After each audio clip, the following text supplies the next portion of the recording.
Балаларымызды басқа мектепке көшіруіне қарсымыз. Алматыда күрделі жөндеу жұмыстарына жабылып жатқан мектептің ата-аналары осылай дейді. Сөздерінше жаз бойы қимылдамай, дәл қыс басталатын уақытта құрылыс жұмыстарына кіріскелі жатыр екен.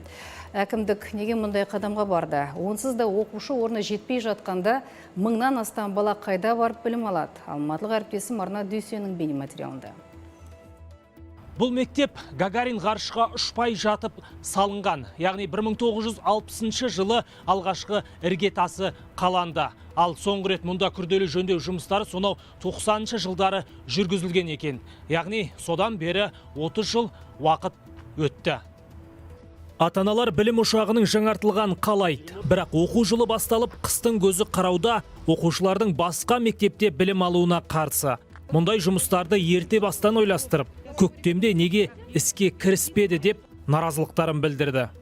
Сабақ басталғаннан кейін істеуге болмайды ғой, адамдардың бәрін пландарын ұрыш етіп, олай істеуге болмайды мысалы. Меніңше. Орбита деген өте алыс біз үшін. Мысалы мен қазір жұмысқа шығам. Ол баланы кім алып кетеді, кім алып келеді, ол мәселе үлкен. Одан өзге ата-аналар оқушылар арасында буллинг бола ма деп қорқады. Бүтін бір мектепті көшіруге жапсарлас ғимарат салу себеп болыпты. Ал оны тұрғызу үшін жылыту құбырларын өшіру керек. Енді балаларға 5 шақырым жердегі білім ошағына қатынауға тура келеді. Жақын жердегі мектептер толық болғандықтан бізді қабылдамады, деп отыр директор.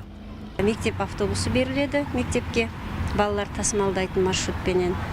40-шы мектеп, өйткені ол мектеп бір сменада жұмыс жасайды. Сол мектепке деп солай шешілді. Мен мектептер бізді нете алмайды, қабылдай алмайды. Өйткені өздері әрең сүйіп отырған мектептер, қасымыздағы жақын